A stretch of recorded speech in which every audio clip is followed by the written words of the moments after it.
하나님의 말씀 역대상 3장 1절부터 4장 마지막 43절까지 말씀인데요. 본문이 너무 길기 때문에 4장 1절부터 10절까지 말씀을 읽도록 하겠습니다. 역대상 4장 1절부터 10절까지 말씀입니다. 저와 여러분이 한 절씩 교독하겠습니다. 유다의 아들들은 베레스와 헤스론과 갈미와 훌과 소발이라. 소발의 아들 라야는 야핫을 낳고 야핫은 야홈메와 라핫을 낳았으니 이는 소라 사람의 종족이며, 에담 조상의 자손들은 이스라엘과 이스마와 입바스와 그들의 매제 하술렐보니와 그들의 아버지 분우엘과 후사의 아버지 에셀이니 이는 다 베들레헴의 아버지 에브라다의 맏아들 훌의 소생이며, 드고아의 아버지 아스훌의 두 아내는 헬라와 나아라라. 나아라는 그에게 아후삼과 헤벨과 데므니와 아스다리를 낳아주었으니 이는 나아라의 소생이요, 헬라의 아들들은 세렛과 이소할과 에드난이며, 고스는 아눕과 소베바와 하룸의 아들 아하엘 종족들을 낳았으며, 야베스는 그의 형제보다 귀중한 자라. 그의 어머니가 이름하여 이르되 야베스라 하였으니 이는 내가 수고로이 낳았다 함이었더라. 야베스가 이스라엘 하나님께 아뢰어 이르되 주께서 내게 복을 주시려거든 나의 지역을 넓히시고 주의 손으로 나를 도우사 나로 환난을 벗어나 내게 근심이 없게 하옵소서 하였더니 하나님이 그가 구하는 것을 허락하셨더라. 아멘. 어떤 한 사람의 유명한 그 일대기를 책으로 기록한 것을 우리는 전기라고 합니다.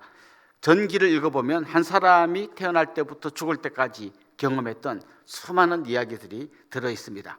그런데 이 한 권의 책 전기를 압축하고 계속 압축해서 딱 한 문장으로 만들면 그게 묘비명 정도가 될 겁니다. 여기 일평생 나라와 민족을 위해 애썼던 누구누구 잠들다 뭐 이렇게 한 줄로 요약할 겁니다. 그럼 이 묘비명을 더 요약하면 뭐가 될까요? 그럼 마지막에 이름 하나만 딱 남습니다. 그 이름에는 그 사람 인생이 다 녹아 있는 거죠. 특별히 이 이름들을 모아서 기록한 책을 우리가 족보라고 부릅니다. 족보 한 권에는 수많은 사람의 이름이 나오는데요, 거기에 있는 한 사람의 이름을 꺼내가지고 풀어보면 그 이름이 묘비명이 되고, 더 풀어보면 전기가 될 만큼 책 한 권, 어떤 사람은 책 몇 권을 써도 모자랄 만큼 어마어마한 이야기가 될 겁니다. 역대상하 이 말씀을 쭉 펼쳐놓고 보면 족보가 굉장히 길게 나옵니다. 마태복음 1장 읽다가 족보에서 지쳤다는 분은 아직 역대상을 안 읽어본 분이에요. 역대상 1장부터 9장까지가 족보입니다. 그러니까 역대상하 전체 중에서 1장부터 9장까지는 그 이스라엘의 긴 역사를 족보로 쭉 해서 한번 전체가 어떤 건지를 보여주고, 10장부터 이제 사울부터 시작되는 이스라엘의 역사가 나옵니다. 그래서 우리가 볼 때는 이 1장부터 9장까지 하는 족보가 발음도 안 되고, 특별히 새벽에 읽으려니까 막 점이 하나 붙은 것 같기도 하고 안 붙은 것 같기도 해서 되게 힘든데, 사실 그 사람 한 사람 한 사람에게는 정말 수많은 이야기들을 담고 있는 이야기들이 녹아 있는 거죠. 특별히 이제 오늘 우리가 읽어야 될 이 본문 3장, 4장 이 이야기의 3장부터에 나오는 족보는 유다 지파의 족보가 나옵니다. 유다 지파는 여러분이 잘 아시는 것처럼 다윗 왕을 배출한, 한마디로 말하면 왕족입니다. 그래서 왕족 중에서도 특별히 이제 그 다윗 왕의 계보가 앞에 쭉 나와요. 그리고 그 다음부터 나오는 사람은 왕족 아닌 사람들, 그 다음 나옵니다. 우리도 이제 요즘은 뭐 자기 족보 갖고 이야기하는 사람은 없지만, 뭐 좀 우리가 어릴 때만 해도 뭐 전주 이씨 이런 분들은 우리가 왕족이었다고, 내가 뭐 누구의 몇 대 손이라고 이런 얘기하는 분 많았습니다. 그런데 이제 같은 전주 이씨여도 누구의 몇 대 손쯤 되는 그 아주 정통 왕의 계보를 이어가는 사람이 있지만, 대부분은 그 왕의 뭐 조카나 뭐 사촌이나 팔촌이나 점점 멀어져 가면 이제 그 사람은 같은 전주이시여도 왕족이라고 하긴 좀 약한 그런 사람들이죠. 오늘 본문은 보면 처음에는 왕족 다윗, 솔로몬, 르호보암 이렇게 이어지는 사람들 얘기를 쭉 쓰고 그 다음부터는 그렇게 정통 유다 지파는 아니지만 그래도 유다 지파인 사람을 이제 좀 씁니다. 그러니까 뒤로 갈수록 좀 권력의 중심부에서는 좀 멀리 있는 그런 사람들 이야기가 기록되어져 있습니다. 그런데 이 역대상하를 읽다가 특별히 족보를 읽다가 잠깐 눈이 반짝 떠지는 부분이 있어요. 뭔가 하면 계속 이름만 나오거든요. 누구 낳고 쭉쭉 나오다가 오늘 읽은 이 본문에 보면 야베스라는 사람이 나오는데 이 사람은 이름만 쓴 게 아니라 이 사람하고 관련된 중요한 얘기를 꽤 많이 기록해 놨습니다. 다른 사람은 이름만 나오다가 이 사람만 쭉 많이 기록해 놨어요. 야베스가 누구지? 그리고 이제 이 야베스가 누군지 이렇게 들여다보면 특징이 있어요. 일단 아버지 이름이 안 나와요. 보통은 누구의 아들 누구 이렇게 나오잖아요. 그러니까 누구의 아들 야베스 이렇게 나와야 되는데 아버지 이름이 안 나오고 그냥 갑자기 뜬금없이 야베스는 이렇게 나옵니다. 어머니라는 단어는 나오지만 어머니 이름도 안 나와요. 아버지 어머니가 별로 유명하지 않은 사람 같아요. 아마 여러 가지 정황을 밀어서 아버지가 좀 일찍 돌아가셨나 이런 추측을 해볼 수 있는 그런 정황이 있습니다. 오늘 본문에 이런 말이 나와요. 이 사람 이름이 왜 야베스냐 하면 어머니가 이 아이를 낳을 때 수고로 낳았기 때문이다. 이 수고라는 말하고 야베스가 수고라는 단어는 아니지만 그 야베스라고 하는 이 히브리어의 철자를 두 자를 싹 바꾸면 발음이 야베스가 돼요. 그러니까 원래 수고라는 단어를 써놓고 중간에 철자를 싹 바꾸면 야베스가 됩니다. 그리고 야베스는 딱 들으면 수고, 고난 이런 말이 딱 떠오르는 그런 이름이죠. 이 야베스의 이야기를 기록해놨습니다. 그러니까 이 사람은 딱 들어보면 부모가 누군지도 확실하지 않고 굉장히 어릴 때 아니면 태어날 때 엄청나게 고생하면서 태어난 사람입니다. 그런데 이 야베스가 나중에 보면 형제들 중에 굉장히 귀중한 사람이 되었다 이렇게 기록하고 있습니다. 쉽게 말하면 굉장히 힘들게 자랐는데 마지막 결과를 보니까 이 사람이 제일 귀중하고 소중한 사람이 되었다, 존귀한 자가 되었다 이렇게 말하는 거죠. 그럼 이 사람 어떻게 해서 그렇게 귀중한 자가 되었습니까? 또 이런 질문이 생기겠죠. 이 역대기 저자는 한마디로 말합니다. 그 비밀은 바로 기도에 있습니다 이렇게 말합니다.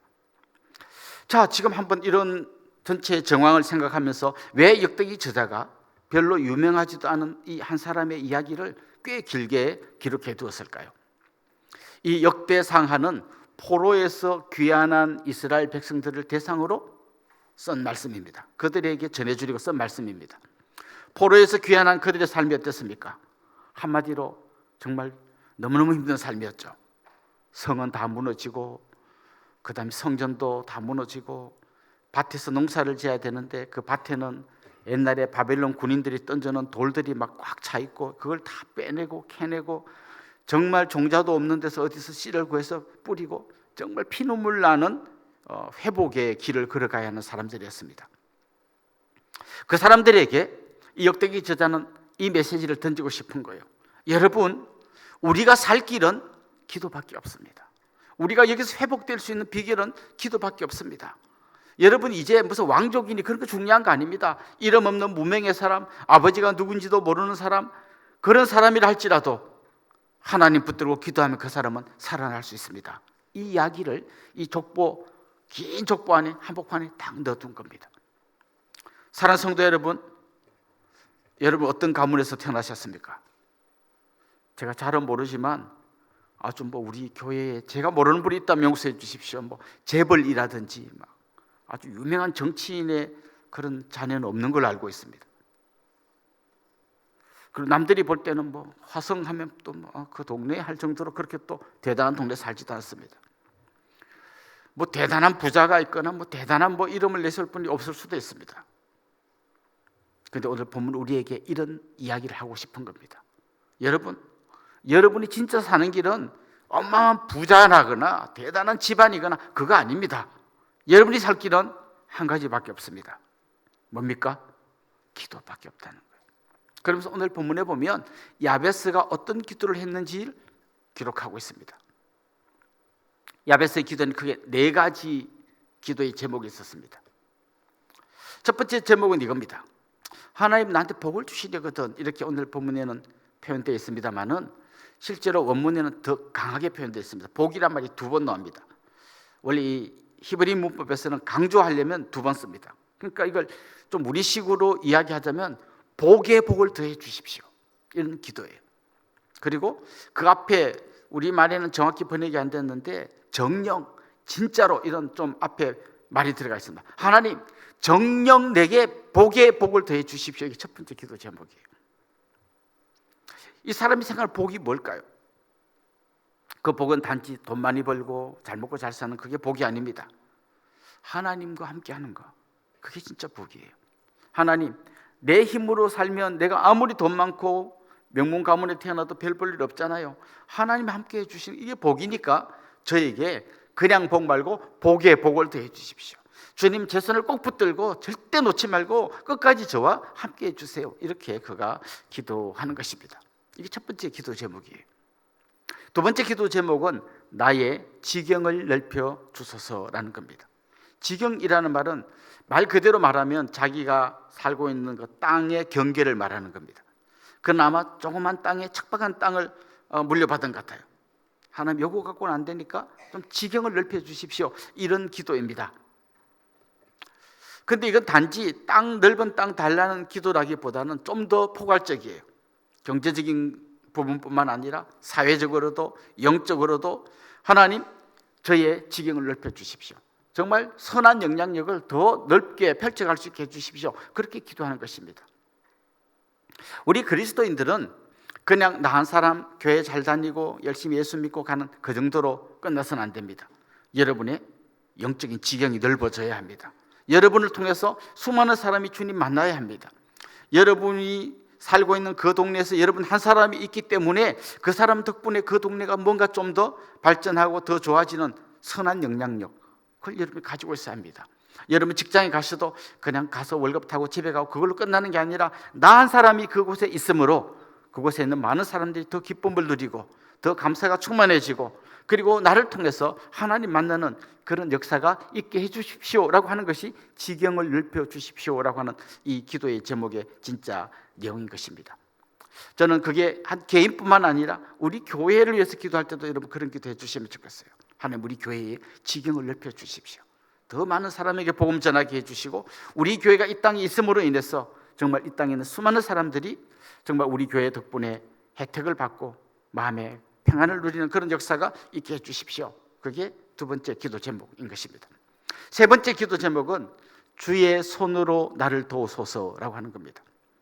주의 손이라는 표현은 주님의 능력이라는 의미로 이해하면 좋겠습니다. 하나님, 내 힘으로는 지경을 넓힐 방법도 없고 내 힘으로는 무슨 복받을 방법도 없습니다. 하나님이 능력의 손으로 나를 붙들어 주셔서 저와 함께 해주십시오. 나를 도와주십시오. 그렇게 기도하는 것입니다. 마지막 그의 네 번째 기도 제목은 나로 환난을 벗어나 근심이 없게 하옵소서라는 겁니다. 이게 근심이라고 하는 이 단어가 야베스라는 그 이름 철자 바꾼 그 단어입니다. 그러니까 자기 이름만 들으면 근심이 떠오르는데 하나님, 저 이 근심에서 벗어나서 하나님 주시는 평강과 기쁨을 누리게 해주십시오. 그렇게 기도하는 겁니다. 이 역대상 성경 읽는 사람 중에 근심 없는 사람은 아무도 없었을 거예요. 아마 여러분 중에도 나는 근심이 하나도 없다 이런 분은 없을 겁니다. 그런데 여러분, 그 근심에서 벗어나고 환난에서 벗어날 수 있는 유일한 길은 오직 하나님 앞에 나와 기도하는 것입니다. 오늘 이 역대상 말씀은 우리한테 그걸 알려줍니다. 기도라고 하는 주제는 우리가 하도 많이 들어서 또 그 기도하라 그 소리냐 이렇게 이야기할지 모르지만 기도야말로 우리를 새롭게 하고 우리를 하나님과 동행하게 하고 우리와 하나님 사이에서 하나님을 통하여 엄청난 은혜를 받아 누리는 가장 소중한 통로라는 것을 기억하면 좋겠습니다. 여러분 안에 이 기도라고 하는 무기를 장착해서 이 영적인 자산이, 기도라고 하는 영적인 자산이 여러분에게 나날이 풍성해지기를 소망합니다. 오늘 이곳에 아마 새벽기도 나온 분들 중에서는 4단계 훈련, 극강령 훈련 받으면서 숙제점에 나온 분도 있을 겁니다. 잘 나오셨습니다. 그냥 숙제 끝나고 새벽기도도 끝내지 마시고 이 기도가 여러분의 평생의 영적 자산이 될 수 있기를 주님의 이름으로 축원합니다. 기도하겠습니다. 하나님 아버지, 가진 것 없고 내세울 곳 없는 한 평범한 사람이 하나님 앞에 기도함으로 존귀한 자가 되고 또 귀중한 자가 되었다는 이야기를 들었습니다. 하나님, 야베스의 기도가 우리의 기도가 되게 하여 주시고 우리가 기도라는 영적 자산을 더욱더 풍성하게 누릴 수 있는 그런 믿음의 사람들 될 수 있도록 은혜를 베풀어 주시옵소서. 예수님의 이름으로 기도드리옵나이다. 아멘.